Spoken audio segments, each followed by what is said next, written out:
مسلمان کی سب سے پہلی پہچان نماز ہے. نماز نہیں تو کچھ بھی نہیں. میں اپنے بچوں کو گھر میں اکثر کہا کرتا ہوں، سبق نہیں پڑھو لیکن نماز پڑھو. سبق نہیں پڑھو، نماز پڑھو.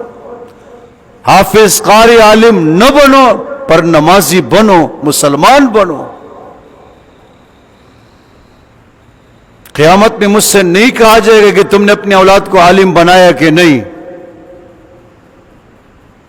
مجھ سے یہ کہا جائے کہ تم نے اپنی اولاد کی دینی تربیت کی تھی کہ نہیں، مسلمان بنایا تھا کہ نہیں، نماز کی تاکید کی تھی کہ نہیں.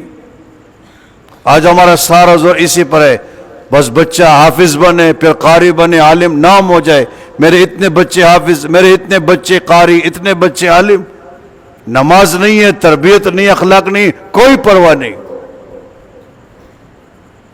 میں کہتا ہوں مسلمان بنو، مسلمان. سخت افسوس ہوتا ہے کہ جس پر اہل علم کا نام ہے. آپ اہل علم ہے، طالب علم ہے، عالم ہے، تبلیغی ہے، داڑھی والے، ٹوپی والے، پگڑی والے، نماز نہ پڑھے، میں اللہ کی قسم کھا کر کہتا ہوں اس دنیا کا سب سے بڑا المیہ ہے.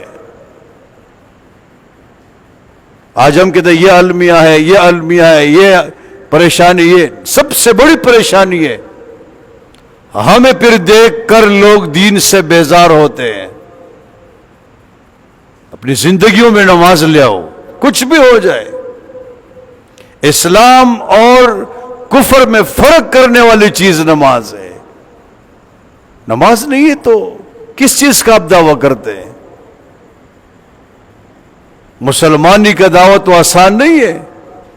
وچومی کنم مسلمانم بلرزم کہ دانم مشکلات لا الہ را. شاعر کہتے ہیں جب میں کہتا ہوں میں مسلمان ہوں تو میرا جسم لرز جاتا ہے. مجھے پتا ہے کہ لا الہ الا اللہ کی مشکلات کیا ہے. سب سے پہلی مشکل نماز.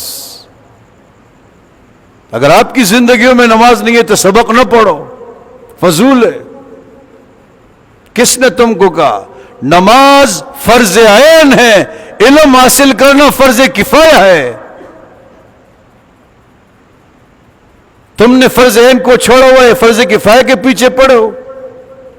یہ کون سی منطق ہے؟